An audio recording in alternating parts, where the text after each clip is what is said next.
शुरुआत आज की सबसे अहम और बड़ी खबर से महाराष्ट्र की करेंगे। महाराष्ट्र में 6 राज्यसभा सीटों के लिए आज वोटिंग हुई। वोटिंग का आगाज सुबह 9 बजे और शाम 4 बजे इख्तिताम हुआ। हालांकि वोटों की गिनती का अमल अभी भी जारी है। राज्यसभा चुनाव में रियासती वजीर नवाब मलिक और साबिक वजीर दाखिला अनिल देशमुख वोट नहीं दे सके। आज सुबह बॉम्बे हाईकोर्ट ने महाराष्ट्र के वजीर नवाब मलिक की तरफ से राज्यसभा इंतखाबात में वोट डालने की इजाजत मांगने वाली दरखास्त पर समाअत करने से इनकार कर दिया।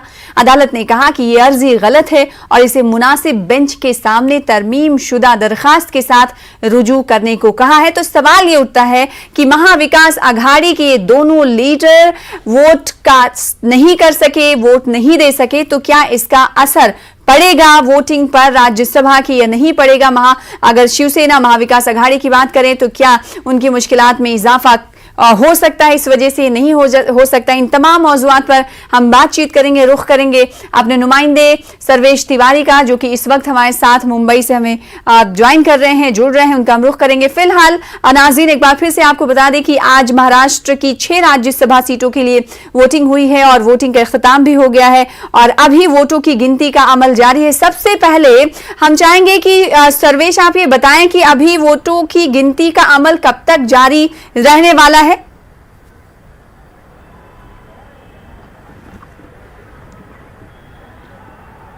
सना जी, न्यूज़ 18 टीम विधान भवन के परिसर में खड़ी है। आप सामने देखते हैं कि इसी विधान भवन के अंदर आज सुबह 9 बजे से लेकर 4 बजे तक राज्यसभा के चुनाव के जितने भी 7 उम्मीदवार खड़े हैं उनको लेकर वोटिंग की गई है।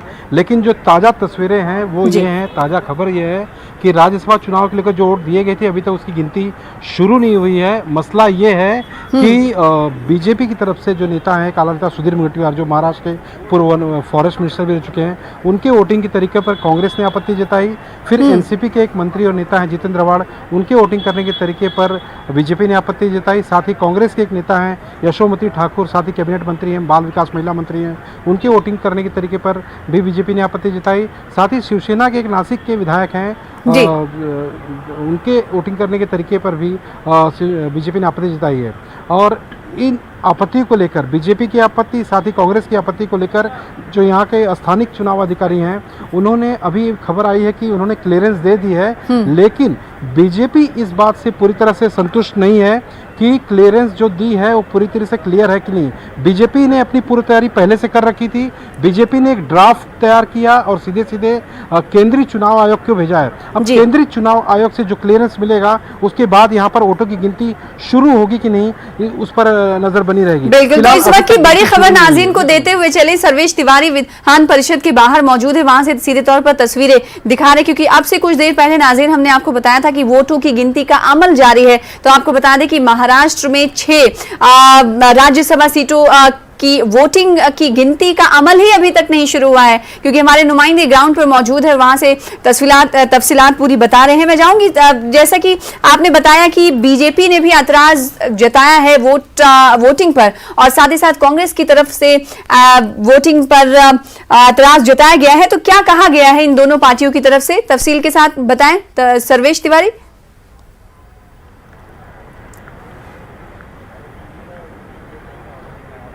सिन्हा जी, सबसे पहले अपने कैमरामैन से कहूँगा कि विधान भवन की तस्वीरें लगातार आपको दिखाते रहे, क्योंकि इसी विधान भवन के अंदर महाराष्ट्र की 6 राज्यसभा की सीटों को लेकर घमासान पिछले कई दिनों से मचा हुआ था। जिस तरह से रिसोर्स पॉलिटिक्स महाराष्ट्र में पिछले 25 साल बाद महाराष्ट्र में रिसोर्स पॉलिटिक्स, होटल पॉलिटिक्स की शुरुआत हुई थी।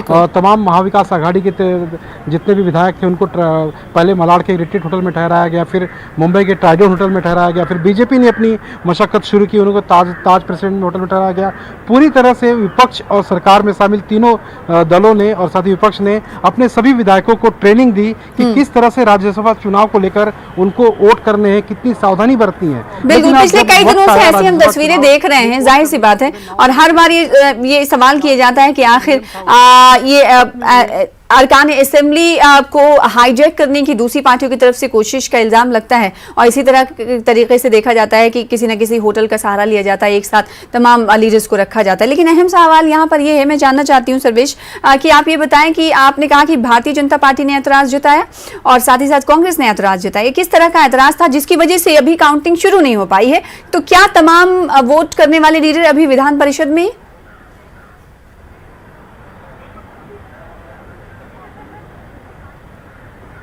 जैसे जैसे जैसे मैंने कांग्रेस के नेता और मंत्री जो है बाल विकास मंत्री यशोमती ठाकुर जब राज्यसभा का वोट करने गई चुनाव के लिए अपना मत डालने गई, तो उन्होंने शायद जो अपना पेपर होता है वो शो आउट किया, और उसी तरह एनसीपी के जो जितेंद्र आव्हाड है उन्होंने भी अपना पेपर शो आउट किया सामने जो चुनाव अधिकारी थे। तो ये दोनों बातों को लेकर बीजेपी ने आपत्ति जताई। अब बीजेपी की जो नेता है सुधीर मुनगंटीवार, उनकी तरफ से ये बातें की गई है, बातें हुई हैं। साथ ही शिवसेना के जो विधायक नासिक के हैं उनकी तरफ से भी बातें हुई हैं। तो कांग्रेस ने आपत्ति को जताकर हालांकि केंद्रीय चुनाव आयोग के पास अपनी कंप्लेंट या ड्राफ्ट नहीं भेजा, लेकिन बीजेपी ने इस माहौल में पहले से पूर्व तैयारी से शायद आई थी, उससे तुरंत ड्राफ्ट तैयार की। हालांकि राज्य के चुनाव जितने अधिकारी हैं यहाँ पर जो भी चुनाव के राज्यसभा के लिए शामिल हुए हैं, उन्होंने दोनों के आपत्तियों को ध्यान में रखकर जो भी आपत्ति थी उसको पर क्लियरेंस जाहिर कर दी कि अब वोटिंग की गिनती शुरू की जाए। लेकिन बीजेपी इस बात से पूरी तरह संतुष्ट नहीं है, उसने अपने ड्राफ्ट को केंद्रीय चुनाव आयोग के पालों में भेज दिया है। अब यहाँ के जो चुनाव अधिकारी हैं वो इंतजार कर रहे हैं कि तो क्या तमाम अभी एमएलए विधान परिषद में ही मौजूद हैं? अभी इंतजार हो रहा है इलेक्शन कमीशन की तरफ से,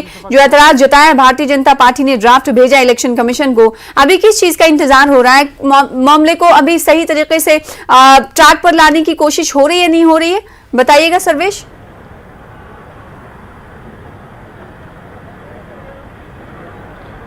बस केंद्रीय चुनाव आयोग का सबसे पहले इंतजार किया जा रहा है कि वो जवाब वहां से क्या आता है, कि वोटों की गिनती शुरू करनी है, या जो बीजेपी की डिमांड है कि जिन लोगों के नाम उन्होंने लिए कि इनकी चुनाव मतदान करने की जो प्रक्रिया सही नहीं है उनको बर्खास्त करने की मांग है, उसे बर्खास्त किया जाए, इस पर भी ध्यान देना होगा। लेकिन तीनों दलों के जो सरकार में शामिल है महाविकास आघाड़ी के, उनके तमाम शीर्ष नेता आला नेता अभी भी अंदर मौजूद हैं। जो लोग मतदान करने गाँव खेड़े वगैरह से आए थे वो भी आसपास के होटलों में अपने एमएलए हॉस्टल में रुके हुए हैं। अब देखना होगा कि केंद्रीय चुनाव आयोग से क्या रिपोर्ट आती है और यहाँ के जो चुनाव अधिकारी उस पर किस तरह से अमल करते हैं। बिल्कुल। एक सवाल और मैं करना चाहूंगी कि अनिल देशमुख और नवाब मलिक वोट नहीं डाल पाए, महाविकास आघाड़ी पर इसका क्या असर पड़ेगा?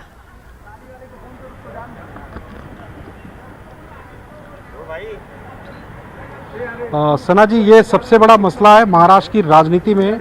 शायद ये पहला वाकया होगा कि भले अनिल देशमुख और नवाब मलिक जेल के अंदर हैं अलग अलग आरोपों के तहत, लेकिन इसके पहले की अगर कई कहानियों को हम देखें, जैसे महाराष्ट्र के अभी भी मंत्री कैबिनेट मंत्री छगन भुजबल, उन पर भी इसी तरह से ईडी की तरफ से कार्रवाई हुई थी, वो भी जेल गए थे।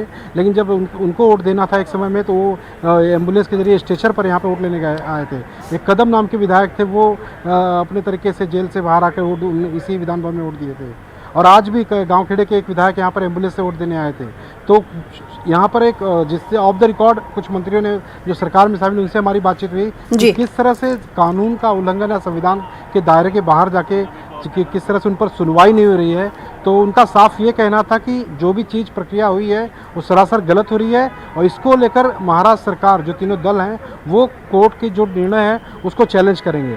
हालांकि अब वोटिंग की प्रक्रिया पूरी हो चुकी है, अब चैलेंज की आगे की प्रोसेस क्या होगी वो देखने वाली बात होगी। लेकिन इस वक्त की अहम अपडेट नाज़रीन आपको बता दें कि महाराष्ट्र की राज्यसभा की वोटिंग के बाद अभी ताखीर हो रही है, क्योंकि वोटों की गिनती का अमल ही नहीं शुरू हो पाया है। वो इसलिए क्योंकि भारतीय जनता पार्टी और कांग्रेस की तरफ से ऐतराज जताया गया। भारतीय जनता पार्टी ऐतराज जताते हुए अपने ड्राफ्ट को लेकर मरकजी इलेक्शन कमीशन की जानिब मुतवज्जा हुई, तो इसीलिए इलेक्शन कमीशन की एडवाइजरी या अहकामात का इंतजार अभी हो रहा है। अब ये कहना क़ब्ल वक्त होगा कि कितने बजे वोटों की गिनती का अमल शुरू हो सकता है। बहुत शुक्रिया हमारे साथ सर्वेश जुड़ने के लिए और इस हवाले से तफसील फराहम करने के लिए। आगे बढ़ेंगे। शान रिसालत में गुस्ताखी के खिलाफ मुंबई समेत रियासत के मुख्तलिफ शहरों में जुमे की नमाज के बाद एहतजाज किया गया। मुंबई में मुसलमानों ने धारावी लेबर कैंप में नमाज जुमा के बाद अशरफिया जामिया मस्जिद के बाहर पुरअमन एहतजाज किया। मुजाहिरीन ने नुपुर शर्मा और नवीन जिंदल की गिरफ्तारी का मुतालबा किया।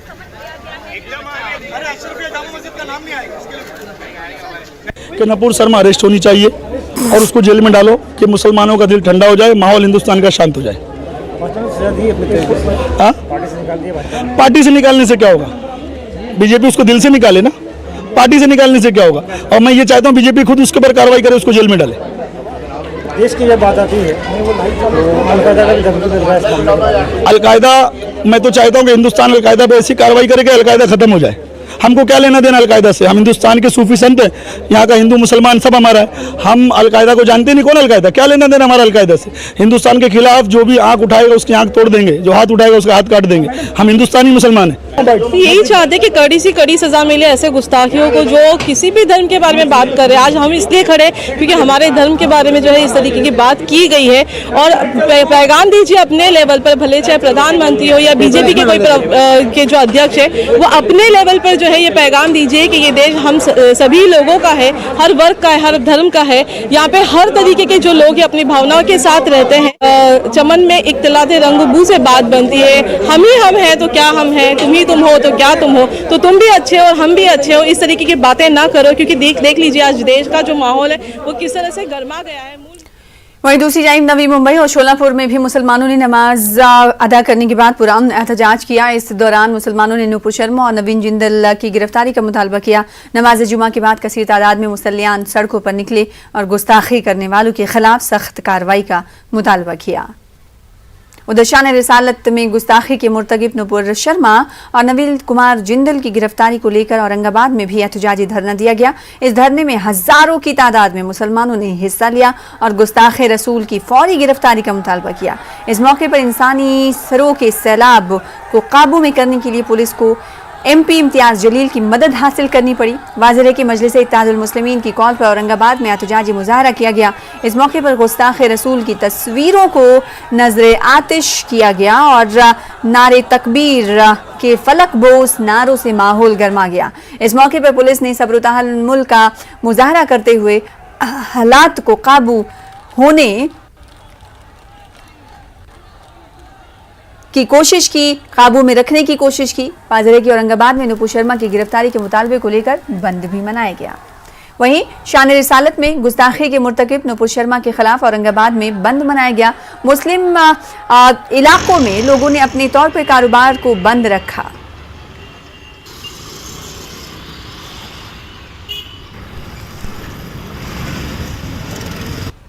आज जुमा के दिन जो बंद मनाया जा रहा है, ये आप नबी करीम सल्लल्लाहु अलैहि वसल्लम की शान में गुस्ताखी की वजह से सारे मुसलमानों की जज्बातों को ठेस पहुंचा है।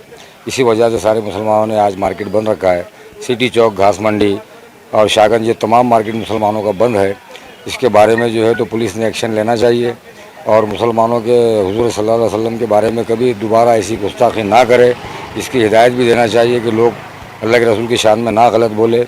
इस वजह से आज बंद मनाया जा रहा है। ये इसलिए बंद मना रहे कि हुजूर की शान में जो गुस्ताखी करे नूपुर शर्मा ने, जिसको निलंबित कर दिया, लेकिन उससे कुछ होने वाला नहीं, उस पर गुनाह दाखिल होना, उसको अरेस्ट करना, ये मुसलमान सब बर्दाश्त कर सकता, लेकिन हुजूर की शान में गुस्ताखी बर्दाश्त नहीं करता। उसके लिए ये सिटी चौक, घास मंडी ने ये यहाँ पर पूरा बंद मनाए हैं और इसके एहतजाज करे और गवर्नमेंट को उसके मेमोरेंडम जाना चाहिए, मैसेज जाना चाहिए कि मुसलमानों ने बंद मनाए।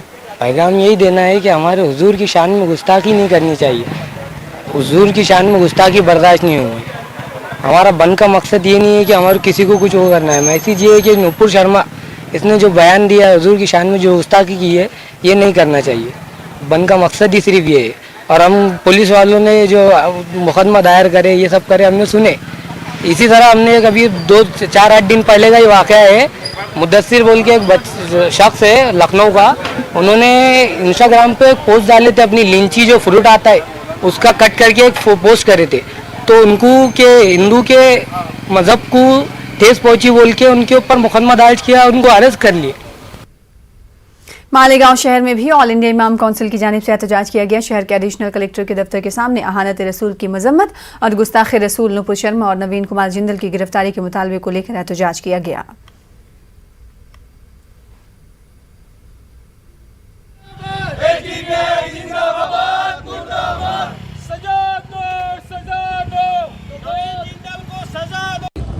नवीन जिंदल ने जो नबी करीम सल्लल्लाहु अलैहि वसल्लम की शान में गुस्ताखी की है, हमारा मुतालबा HDPI का ये है कि ऐसे लोगों को कानून के दायरे में रह करके सज़ा देना चाहिए, ताकि कोई दूसरा फिर ये ऐसी हरकत ना करे। नबी के साथ तमाम लोगों की जो अकीदत है, जो मोहब्बत है, जो उनसे अकीदत रखते हैं, ऐसे लोगों की दिल आज़ारी हो रही है। और सरकार को इसके ऊपर संजीदगी से सोचना चाहिए कि ऐसे लोग जिनकी वजह से हमारा भारत देश आज दुनिया के सामने शर्मिंदा हो रहा है, बदनाम हो रहा है, आज हमारे हिंदुस्तान का बायकाट किया जा रहा है, ये हमारे लिए शर्म की बात है। ये नहीं होना चाहिए और सरकार को इसके ऊपर सोचना चाहिए।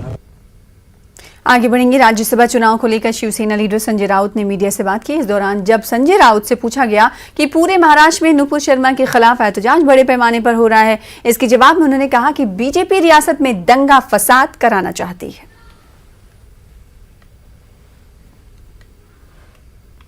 अकोला के बालापुर में सोशल मीडिया पर एक नाजेबा पोस्ट वायरल होने के बाद तनाजा पैदा हो गया। इस मामले में पुलिस ने एक नौजवान को गिरफ्तार भी किया है। जराये के मुताबिक एक नौजवान ने मजहबी जज्बात को मजरूह करने वाली एक पोस्ट वायरल की, जिसको लेकर दूसरे तबके के कुछ नौजवानों ने नाराजगी का इजहार किया। इस वाकये के बाद शहर में अफवाहों का बाजार गर्म हो गया है और लोग अचानक मार्केट में इकट्ठा होना शुरू हो गए। पुलिस ने हालात को काबू में करने के लिए कुछ देर के लिए दुकानों को बंद कराया। पुलिस और मकामी समाजी कारकुनों की मदद से हालात को साजगार बनाने की कोशिश की गई।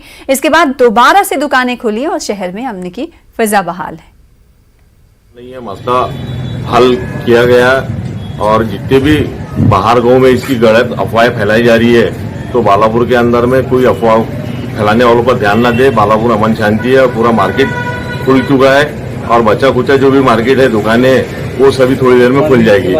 बालापुर में आज जो घटना हुई, हम सभी लोगों ने मिलकर उसको कवर करे। हिंदू मुस्लिम में वाद होने वाला था, बच्चों ने शरारत करे थे, हमने समझा के सभी को अपने अपने घर भेज दिए और जो दुकानें बंद हुई थी दुकान वालों को बोले अपने अपने दुकानें खोलो, अपने अपने काम से लगो। ऐसा कोई बालापुर में सभी भाई बालापुर के अफवाहों पर किसी ने ध्यान नहीं देने को। नांदेड़ के कई मुस्लिम बस्तियों में बिजली कटौती से लोगों को मुश्किलात का सामना करना पड़ रहा है। खासतौर पर देगलुर नाका और हैदरबाग इलाके के लोगों को पिछले कई दिनों से बिजली कटौती का सामना है। यहाँ हो रही बिजली कटौती की अहम वजह तकनीकी खराबी है। हैदरबाग की गली नंबर 2 में वाक़ डीपी में बार बार खराबी आ रही है, जिसकी वजह से मकामी लोगों को घंटों बिजली कटौती से जूझना पड़ रहा है। आप लोग ये जो पीछे डीपी देख रहे हैं, ये हैदरबाग नंबर 1 के गली नंबर 2 का डीपी है, शायद 562 नंबर है इसका। हमेशा से इसका प्रॉब्लम है, जब भी रिपेयरिंग की बारी आती या मेंटेनेंस की बारी आती तो ये लोग सेकंड जो उनके पास स्टोर में रहता, जिसको रिपेयरिंग की ज़रूरत रहती, वैसा लाके ट्रांसफार्मर लगा देते। कल भी पहले 2 दिन लाइट गई हुई थी, ट्रांसफार्मर का मसला है बोल के 2 दिन तक के यहाँ पे परेशानी रही, 2 दिन तक के लाइट नहीं रही। पहले ही गर्मा का मौसम है, लोगों को पानी की प्रॉब्लम है, पानी का नल पहले ही 4 दिन 5 दिन में एक बार आता, उसके बावजूद लाइट नहीं, तो फिर पानी से भी कैसा गुजारा होगा। डीपी फेल होने के बाद इमीडिएटली फिल्टर यूनिट से हमने डीपी मंगाया, लेकिन जो डीपी जो अवेलेबल थी उसमें थोड़ा प्रॉब्लम है, इसलिए अभी एक डीपी का एक फेस बंद है। वो भी आज हम पूरी प्रोसीजर से उसको इमीडिएटली रिप्लेस कर देंगे और सप्लाई रिस्टोर कर देंगे। बार इस तरह की वहाँ शिकायतें आ रही हैं, क्या कुछ एक्चुअल मसला ये है कि लोड वहाँ पर ज़्यादा हो गया है, उसके लिए भी प्रोसीजर चालू है। हमने एस्टीमेट भेज दिया है हेड ऑफिस को कि वहाँ पे एक नई डीपी सैंक्शन करने के लिए, और कल हमने सर्वे करके जगह भी फाइनल कर दी है, तो इंशाल्लाह वो भी जल्द से जल्द हो जाएगा। अकोला में जमात इस्लामी हिंद की जानिब से राहत क्रेडिट कोऑपरेटिव सोसाइटी का इनेकाद कराया गया। इस सिलसिले में एक इफ्तिताही तकरीब मुनक्किद की गई, जिसमें शहर की मुख्तलिफ शख्सियात ने शिरकत की। इस दौरान उम्मीद जाहिर की गई कि इस तरह के क्रेडिट सोसाइटी गरीब और ज़रूरतमंद लोगों को राहत पहुँचाने का जरिया बनेंगी। पर राहत अर्बन क्रेडिट कोऑपरेटिव सोसाइटी का इफ्तिताह हुआ है। ये सोसाइटी ज़िले लेवल की है और इसके ज़रिए से हम लोग यहाँ पर जो है एक बिलासूदी व्यवहार पूरा करेंगे। आमतौर से बैंक जो होते हैं वो बड़े कारोबारी लोगों को, बड़े बिजनेस वालों को लोन देते हैं, लेकिन हमने यहाँ पर माइक्रो फाइनेंस के तजुर्बे को अप्लाई करने का एक मंसूबा बनाया है। ये हमारी 15वीं सोसाइटी है। इस तरह से हम पूरे महाराष्ट्र के अंदर में इस कोऑपरेटिव सोसाइटीज़ का जाल बिछाना चाहते हैं।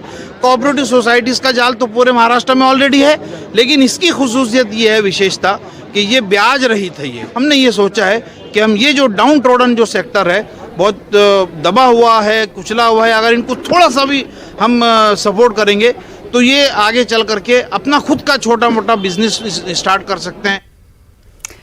और अब खास बात